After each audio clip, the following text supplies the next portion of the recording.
Bienvenidos. No olviden suscribirse a este canal. En él podrán encontrar listas de reproducción de programación para niños, animación digital, efectos visuales, videojuegos en 2D, videojuegos en 3D, control de procesos industriales, control de escenarios, control de animatronics, pensamiento lógico, programación para Arduino, programación en Visual C#, álgebra superior, álgebra lineal, pero como para niños, facilísima, seguridad de redes, sistemas operativos, metodología de la investigación, configuración de computadoras y mucho más. Bienvenidos. ¿Cómo descubrir y enunciar un problema de investigación? Para el análisis y formulación del problema es importante tener en cuenta que, ojo, planear una investigación es un proceso flexible que no avanza en línea recta. Aclaro, una investigación nace de una idea generada por la experiencia del investigador frente a un problema que debe resolverse.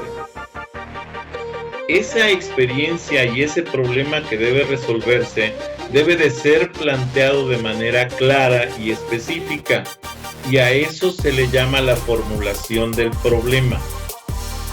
Los diversos pasos necesarios para su resolución no siempre están definidos con precisión ni siguen un orden determinado.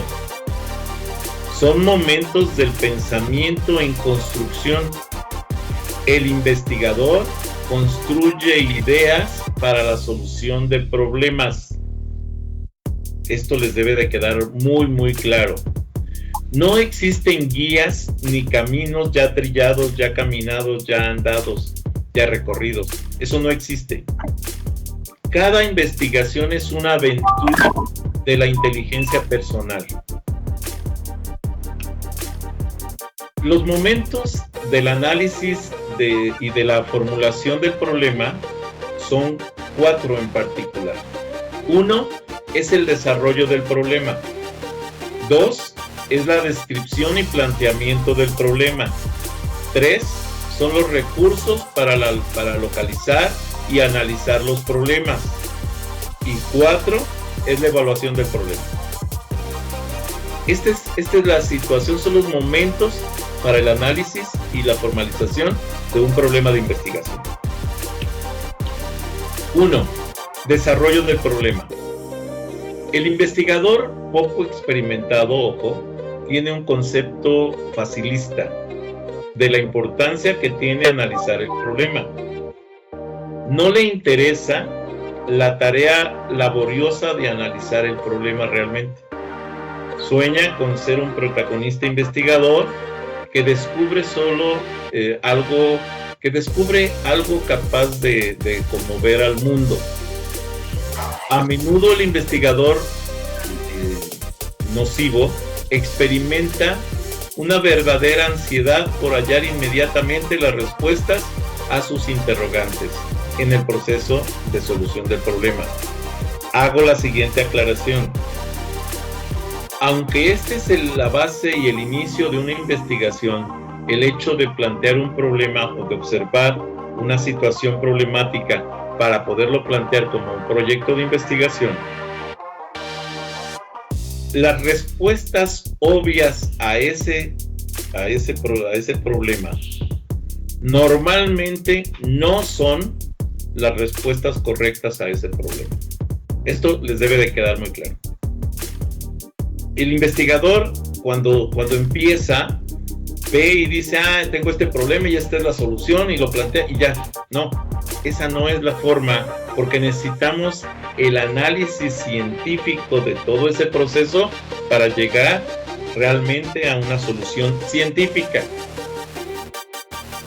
El desarrollo del problema, el investigador experto escucha con impaciencia a los que le aconsejan. De hecho, busca que todo mundo le comente sobre el tema que quiere investigar.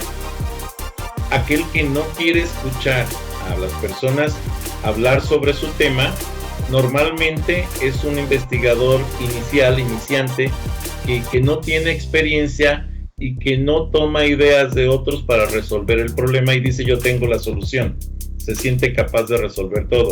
Debemos de dejar que entren ideas de otros para tratar de resolver el problema, y entonces yo como científico veo la manera de resolver realmente ese problema con alguna de esas ideas. El investigador experto entonces primero se plantea varias preguntas. 1. Enuncia el problema con claridad. Esa es una pregunta. Oye, yo estoy enunciando el problema con claridad, se lo platico a alguien y oye, ¿entendiste el problema? Y que te lo explique el otro, y si el otro no te lo explicó como tú querías, quiere decir que no lo estás enunciando correctamente. El siguiente, ¿sabes qué variables guardan relación con tu problema? O sea, si tú dices, es que es la variable A, B y C, y lo platicas a otro y dice, no, mira, yo creo que es la C, D y F, ya valió gorro. Quiere decir que hay que analizarlo desde otro punto de vista porque las variables no están claras. Posee los recursos básicos para desarrollar la investigación. ¿Sí? Tenemos que ver si existen los recursos para ese desarrollo, porque probablemente estamos planteando una investigación que a lo mejor se puede desarrollar en el futuro, pero ahorita no la podemos desarrollar. Ha elaborado una sólida estructura teórica y conceptual que le permita definir y analizar el problema. La mayoría trata de escribir sin haber leído sobre el problema. Entonces lo primero que hay que hacer es leer sobre el problema para poder escribir del mismo. Bueno, desarrollo del problema.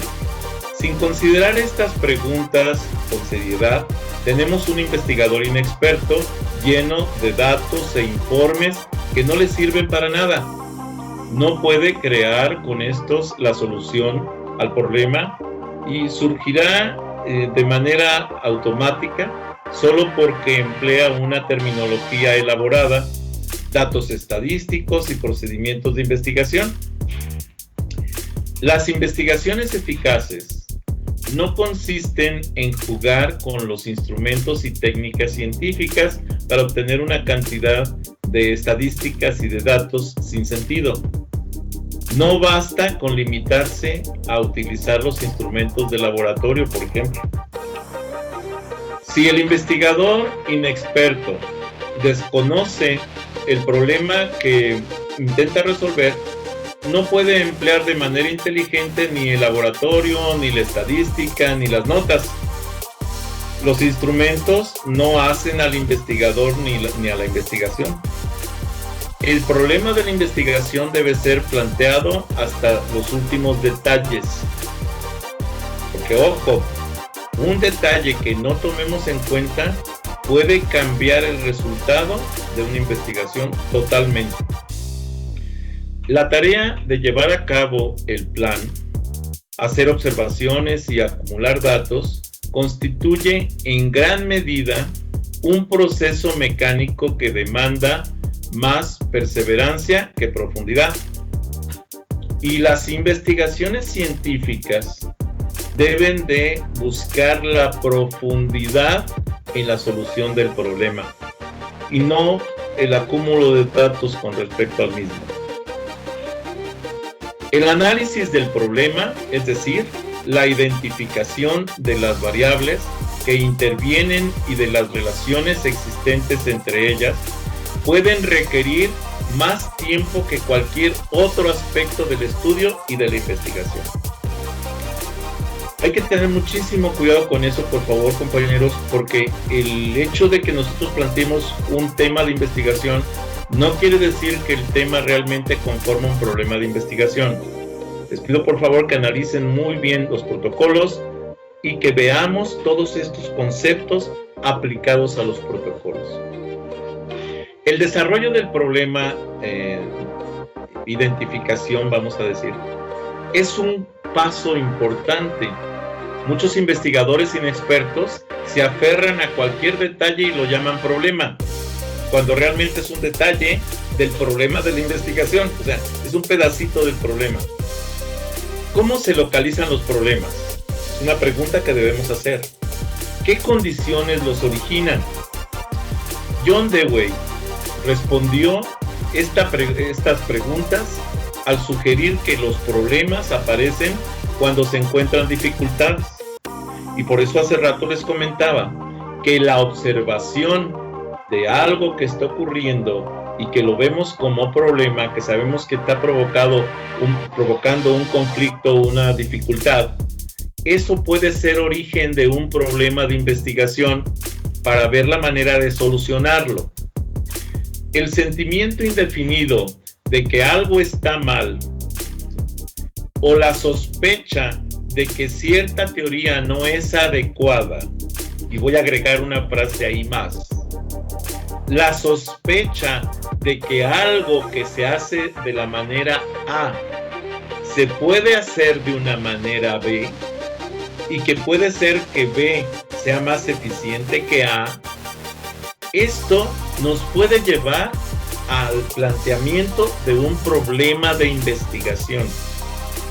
No constituye en realidad un problema, pero esas dudas indican un área en la que puede surgir uno. Seguimos con la identificación del problema. Los procedimientos inductivos y deductivos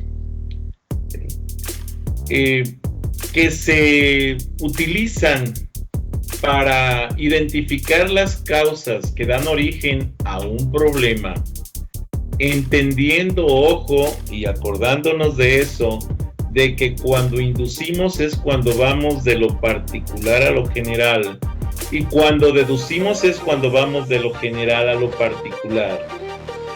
Tenemos entonces que considerar que el desarrollo de la investigación a partir de la ciencia de la conciencia de una dificultad nos lleva a, primero, identificar la dificultad, segundo, comprender o tratar de entender la dificultad, pero normalmente con base en un estudio, en un análisis, en una investigación de lo que existe al respecto de esa dificultad. Esto nos lleva a reunir datos que puedan relacionarse con el problema y después buscar la búsqueda del significado e importancia de la información disponible. ¿La información disponible es suficiente para explicar el problema o requiero nueva información que tengo que generar para identificar ese problema? Estos son detalles que tengo que cuidar. La búsqueda de datos que permita aclarar el problema. El examen de los supuestos que fundamentan los elementos hallados. La delimitación de las dimensiones del problema y saber que el laboratorio no es una cocineta. El laboratorio es un área de trabajo específico para el investigador. En el caso de un docente, el laboratorio es el salón de clases, es la institución educativa, es la Secretaría de Educación, es el grupo de cuerpos docentes, es el grupo de cuerpos discentes, etc. Eso es el laboratorio para un docente, el caso que estamos ahorita para investigación educativa. La descripción y planteamiento del problema. Para acercarse a la descripción y planteamiento del problema es importante, 1. Leer en voz alta a otros pares académicos el enunciado o investigadores, pares investigadores, el enunciado que se ha tenido como primer esbozo hasta que se logre una satisfacción suficiente, hasta que se despejen todas las dudas. Así se tenga que volver a escribir y formular varias veces ese proyecto, ese problema planteado. Debemos tener conciencia de reciclador conceptual. Esto es, probablemente algo que escribí estaba inmerso dentro de ese protocolo, pero ahora cuando lo analizo de nueva cuenta, me doy cuenta de que esa parte que escribí en el punto A no sustenta realmente ese punto, pero sí me sustenta el C, y entonces voy a reciclar el concepto en otro lugar de mi protocolo. Momentos de la descripción y planteamiento del problema. No son pasos ni una guía, son momentos del pensamiento que surgen para precisar los linderos y alcances que esconde el enunciado del problema. Aquí se pone a prueba el rigor conceptual del investigador, se descubre su interés real y muestra qué tanto conocimiento riguroso y serio tiene sobre las disciplinas que le son necesarias para enfrentar la investigación. El momento de la descripción y análisis del problema. Los siguientes momentos dejan claro los presupuestos personales. Hablando de presupuestos como algo que presupongo, y las bases teóricas, conceptuales y experimentales dan cuenta de los enfoques filosóficos, epistemológicos, científicos, técnicos, tecnológicos, psicológicos, axiológicos, políticos, metodológicos, investigativos, culturales, económicos y evaluativos que se van a sustentar o que van a sustentar todo su trabajo como investigador, y desde los cuales está seguro de solucionar un problema y presentar una nueva teoría, una tesis o descubrir algo. Con respecto al momento de la descripción y análisis del problema, debemos definir el alcance de la investigación. Ojo con esto, es uno de los problemas más fuertes a los que nos enfrentamos. Definir el alcance de la investigación se refiere a que tenemos que delimitar la investigación a un objetivo específico. De otro modo vamos a divagar y nunca vamos a llegar a una conclusión. La determinación de la naturaleza del problema, qué tipo de problema es el que voy a resolver. Hablando de investigación educativa, pues podemos estar hablando de un problema para la solución de lo que es evaluación, de lo que es un seguimiento académico, de lo que es el análisis del rezago educativo, de lo que corresponde a un análisis psicosocial del comportamiento de los estudiantes, de lo que corresponde, ojo, a un análisis psicosocial del comportamiento de los docentes que pueden estar, viviendo un factor de estrés que no les permita desarrollar el potencial como facilitador del proceso de enseñanza-aprendizaje. O sea, hay muchos detalles que se tienen que considerar. Y todos esos son puntos que pueden llevarse a investigación. La definición de los términos. Recursos para localizar y analizar los problemas. Precisemos que los problemas se originan a partir de la percepción de las dificultades, pero no se debe permanecer inactivo a la espera de que éstas se presenten sin más. Una mente superficial tiene escasas oportunidades de encontrar o reconocer dificultades, y si las encuentra son superficiales o gramaticales, o sea, de formas de expresión. Le falta una tilde, dice dónde es un acento, cosas así. Como recursos encontramos los siguientes.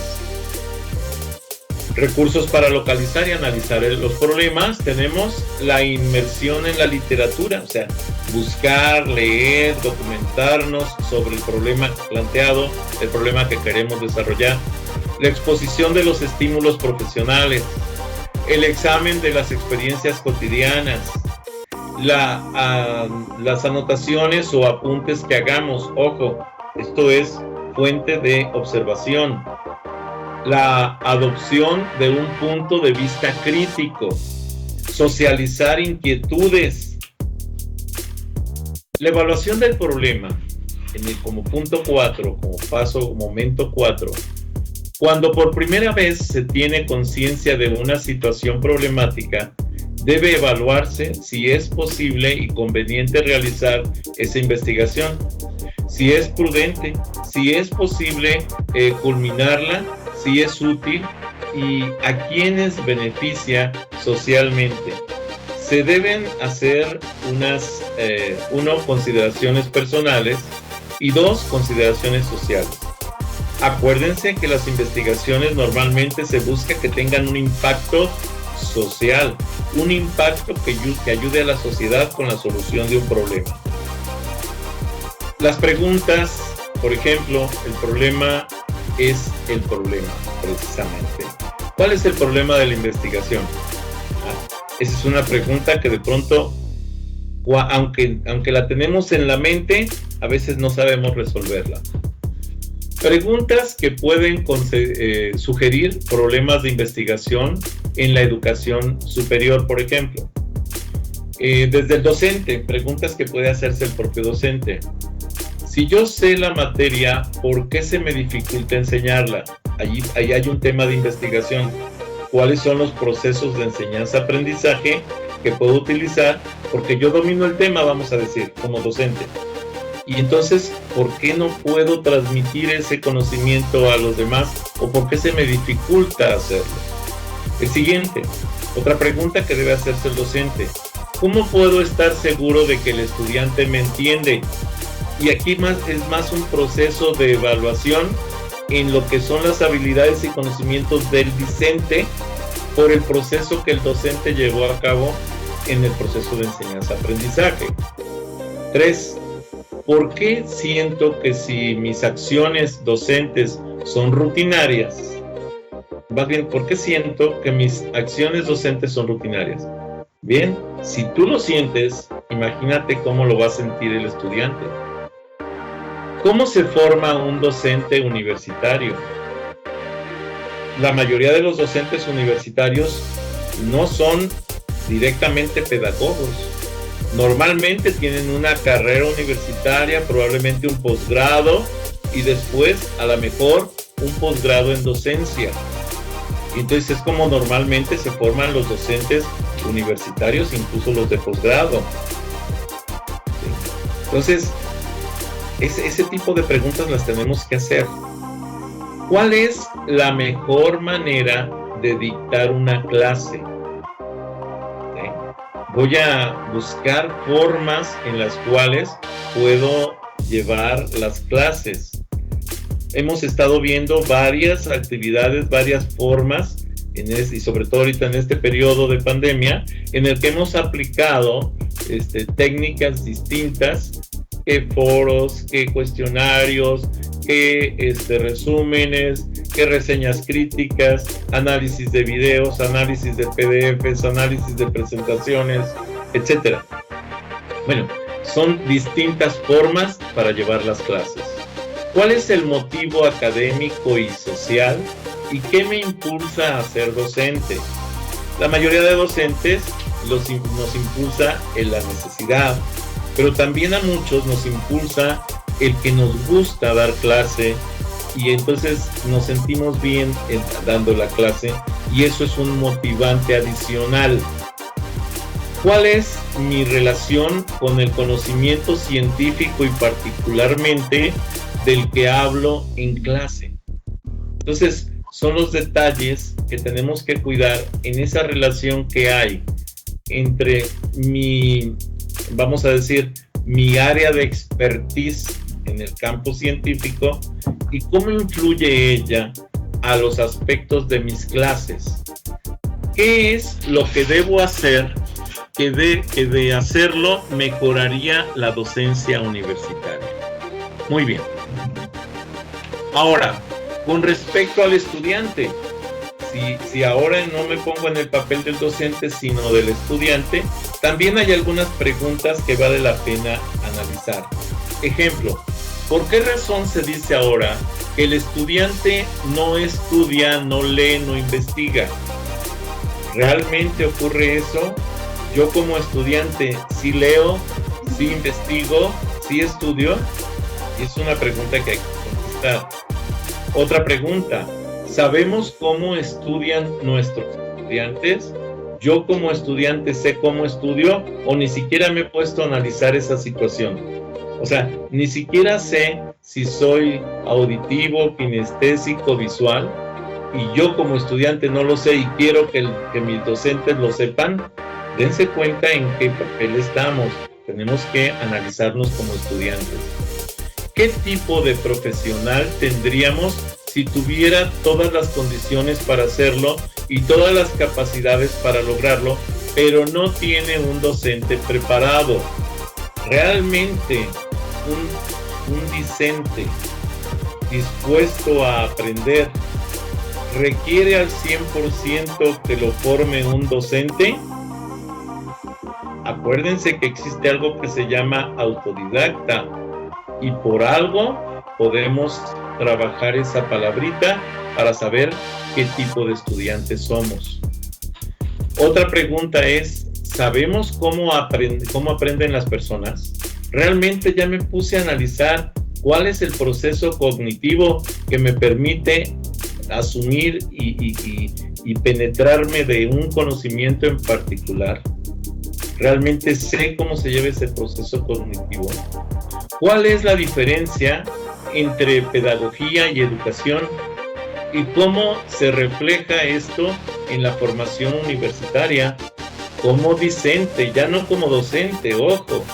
Yo sé lo que es la pedagogía y lo que es la educación. ¿Cuál es la parte que me toca jugar? Ojo, como estudiante. Otra pregunta también para los estudiantes es, ¿sabemos exactamente a qué van los estudiantes a la universidad? Y además de saberlo, ¿realmente lo estamos cumpliendo? Esos son los detalles que hay que cuidar. Otra pregunta es, ¿qué influencia en el proceso de aprendizaje tiene la actual sociedad del conocimiento y las tecnologías de la informática?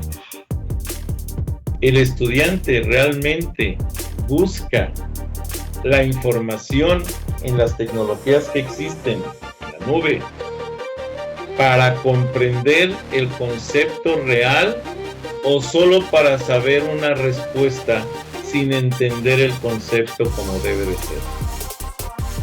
Y esto se los digo porque normalmente me gusta explicar el porqué de las cosas. Y mis propios hijos, cuando yo trataba de explicarles algún detalle, por ejemplo, recuerdo muy bien, hay algo que me dejó así como que el trauma a mí como el papá y como docente, cuando quise explicar lo que es la trigonometría a mis hijos vamos a decir en secundaria o en primaria, no me acuerdo, creo que en secundaria, de pronto yo traté de explicar lo que es el círculo unitario, los ángulos y demás, porque es el principio básico de la trigonometría para explicar lo que es el seno, el coseno, la tangente, etc. Y de pronto, papá, nada más quiero saber qué es el seno. O sea, ellos nada más querían saber la relación entre el cateto opuesto y la hipotenusa y lo demás no les interesaba. Y esto es porque realmente no nos interesa el concepto como tal, ese conocimiento científico. Lo que me interesa es saber la respuesta para solucionar un problema inmediato, aunque después no tenga ninguna relación y no entienda por qué salió eso. ¿De qué manera pueden aprender un estudiante sin hacer uso de las asignaturas? Bueno, un estudiante sin hacer uso de las asignaturas, sabemos que aprende, ojo, incluso en la actualidad, hasta por videojuegos. Hay videojuegos muy buenos que realmente llevan al aprendizaje. Ahora, el siguiente. Ahora preguntas desde el conocimiento, o sea, vamos a adoptar ahora el papel de que fuéramos nosotros el conocimiento científico. ¿Qué preguntas nos haríamos como conocimiento? Dice, ¿cómo podemos averiguar si el conocimiento que manejamos en el aula es pertinente para la formación del estudiante? O sea, yo como conocimiento, como el objeto que el estudiante tiene que manejar, que se llama conocimiento, digo, oye, ¿soy el apropiado para que el estudiante me maneje como tal? Otro, ¿sabemos exactamente de dónde proviene el conocimiento que impartimos? O sea, ¿realmente existe ese nivel de compromiso de lo que es el factor científico asociado a ese conocimiento, o solo lo estamos dando como un factor de repetición de cosas? ¿Sabemos si el conocimiento impartido es novedoso o es trasnochado? ¿Qué significa novedoso, trasnochado? Novedoso, que lleva a algo nuevo. Trasnochado, a algo que ya lo vivimos, pero nos gusta, y entonces lo repetimos y lo repetimos y lo repetimos. ¿Cuál es el estado del arte, del conocimiento científico, de la disciplina que digo? ¿Realmente hay mucho que soporte lo que estoy diciendo? ¿O pues nomás lo estoy diciendo porque me toca decirlo? ¿Hacia dónde dirijo el conocimiento científico que manejo en el aula? ¿Realmente es el conocimiento que requiero manejar para el desarrollo profesional de ese grupo de discentes? ¿Ese conocimiento que el discente debe de manejar? ¿Cómo influye el sentido común en el acceso al conocimiento científico? ¿Y cómo se forma un sabio? ¿Sí? ¿Estamos entre sabios? Ojo, genéticamente sí, tenemos la posibilidad de serlo, pero realmente esa estructura social que nos rodea nos permitiría llegar a formarnos como sabios. ¿Es posible evaluar el proceso de aprendizaje? Es difícil. Evaluar el proceso de aprendizaje es difícil. Evaluar las evidencias del manejo de conceptos, del manejo de de habilidades y del manejo de solución de problemas, sí se puede hacer. Pero evaluar un proceso de aprendizaje es muy, muy complicado. Hasta aquí la presentación. Bien. Les pido de favor que, si no están suscritos, se suscriban a este canal, que me den un like a los videos que les agraden, que les den la campanita para que puedan avisarles cuando suba más videos. Y si es posible, que compartan este canal con sus redes sociales, con sus amigos, conocidos. Recuerden que pueden seguirme en Facebook, pueden seguirme en propio Facebook con las páginas Videoteca Valencia, TICS para principiantes, Twitter, Tumblr, Pinterest, G5, LinkedIn. Los links de estas conexiones de estas redes sociales se los dejo en la descripción del video. Gracias por haber visto este video.